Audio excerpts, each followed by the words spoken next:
In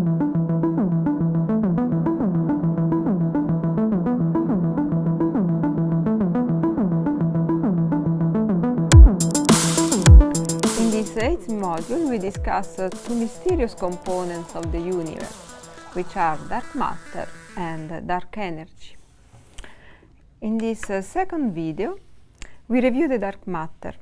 After following this video, you will know how dark matter is detected by its gravitational effects and how we try to identify X quanta, the particles that make up dark matter. Among the most compelling evidence for the existence of dark matter is the observation of the rotational velocity v of stars around their galaxy as a function of their distance r from the center of the galaxy.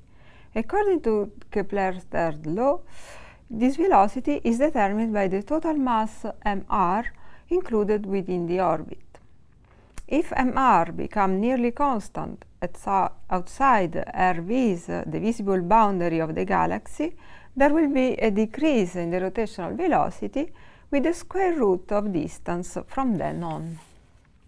Observation indicates, on the contrary, that Vr remains more or less constant at large r. This means that there is an invisible mass halo that extends far beyond the optical limit. Its density decreases with the square of the distance. Gravitational lensing is a formidable tool to measure the total mass of large astronomical structures, even when this mass does not emit light. The principle is based on the fact that light rays follow straight lines in space-time distorted by the gravity of objects. In this manner, the gravity of the object in the foreground causes multiple deformed images of the object in the background. Measuring the deformation of the image of a galaxy behind a cluster, for example, we can calculate the mass of the cluster in the foreground. In this way, a kind of tomography of the structure in the foreground is obtained. The optical image from the Hubble Space Telescope on the left show multiple images of a galaxy in the background in blue color. The reconstructed mass distribution of the galaxy cluster in the foreground is shown on the right. It demonstrates an amorphous distribution of invisible mass on which peaks of luminous objects are superimposed. The invisible mass dominates the visible mass of the cluster, as it does for galaxies. Another convincing indication is obtained by observing the components of the so-called bullet cluster. It consists of two colliding galaxy clusters. Using gravitational lensing and X-ray imaging, we can visualize the behavior of different forms of matter after a galaxy cluster collision. The pink part of this image is reconstructed from data of the satellite Chandra observing the intensity of X-rays emitted by the cluster. This corresponds to the luminous material density, which shows the deformation, deceleration by friction, and the coalescence which is expected after such a collision for ordinary matter. The blue part, on the contrary, is the mass density reconstructed through gravitational lensing. The distribution shows that the majority of the mass of the two clusters passed through the collision without much interaction. It is therefore in advance with respect to the luminous mass. We conclude from all this evidence that dark matter accounts for about 85% of the mass of galaxies and their clusters. But this percentage can vary a lot. A recently discovered galaxy, Dragonfly 44, is even suspected to contain 99.9% of dark matter. It is therefore beyond doubt that dark matter exists and contributes to the confinement of matter in galaxies and probably also to their formation. The gravitational behavior of this substance is the same as that of luminous matter, so this is indeed a form of matter, but an unconventional one in that it shines no light, does not reflect nor absorb it. If it consists of particles, their properties must be the following. They must be electrically neutral, else they would radiate light.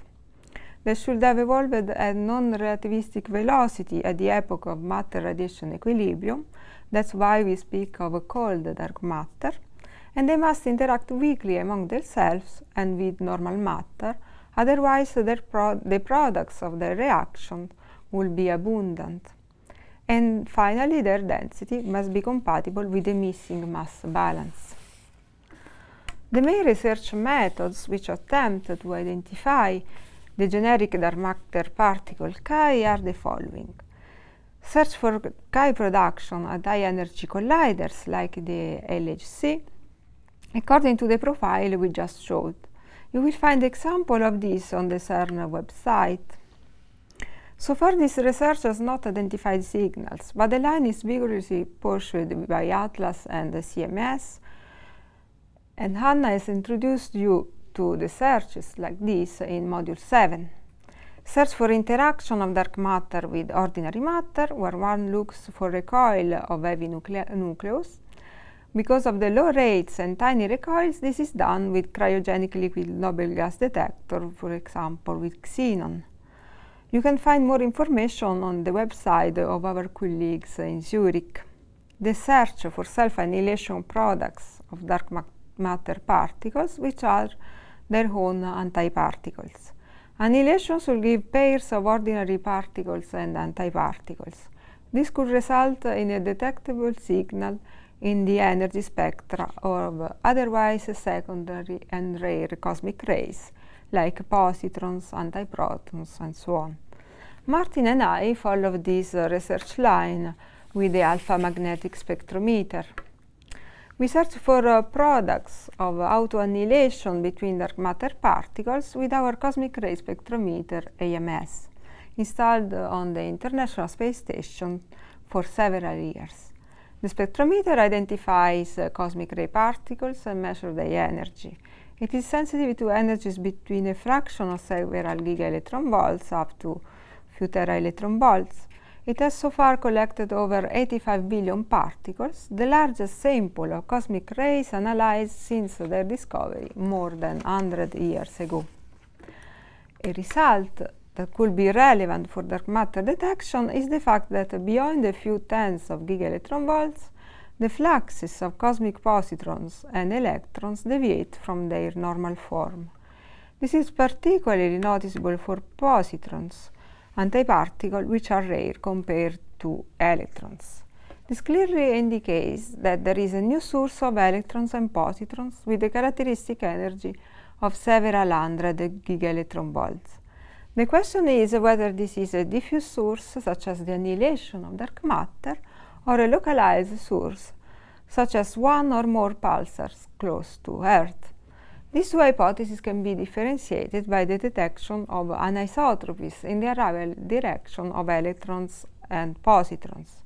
A higher level of anisotropy is expected from localized nearby sources. We will probably be able to distinguish the two candidate mechanisms with the future data from the MS experiment.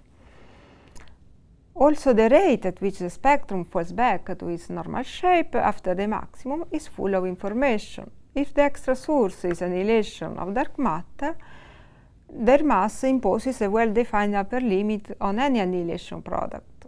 Here we show an example of a dark matter particle mass of 700 gigaelectron volts in red. If there are astrophysical sources, the disappearance of the signal will be much slower, as indicated by the blue line. We are thus actively fencing in dark matter from all sides with experimental searches, and I hope to still see the dark matter particle identified during my lifetime.